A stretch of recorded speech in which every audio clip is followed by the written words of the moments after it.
Бидний биед зайлшгүй хэрэгтэй амин дэмүүд. 1-р цайр. Цайр бидний дархлааны эсүүдийн үйл ажиллагаанд чухал үүрэг гүйцэтгэхээс гадна хоол боловсруулалтыг сайжруулдаг.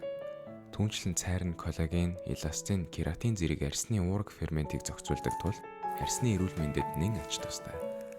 2-р кальц. Бидний мэдхээр кальц нь ясны эдийг бат бөх болгодог ба ясны эрдэсжилт, нөхөн төлжилт болон бидний амьдралын туршид ясны массыг хадгалахад чухал үүрэг гүйцэтгэдэг. 3-р магний. Бидний бие хангалттай магний авснаар нойргуудэл, стресс, сэтгэл готрол зэрэг асуудлаас ангижрах боломжтой. Түүнчлэн зүрх судасны эрүүл мэндэд нэн ач тустай ба мэдрэлийн эсүүд болон булчингийн эсүүдийг зохицуулж хэт цочрлын эмгээс сэргийлдэг. Тэгвэл энэ 3 амин дэмийг зүгээр л усуугаад бүгдийг нь авчиж болно гэвэл танд ямар сонсогдож байна? Энэ бол Доктор Ватер. Доктор Ватер нь эрүүл мэндийн эрдэс тус бөгөөд 180 метрийн гүнээс гарч 5 дамжлагаар шүүгдсэн эрдэс бодисоор баялаг бүтээгдэхүүн юм. Энэхүү бүтээгдэхүүн нь хүний биед шаардлагатай маш олон шингэн эрдэсийн хэрэгцээг нөхөх бөгөөд бүх насны хүмүүсийн хэрэглээнд тохиромжтой.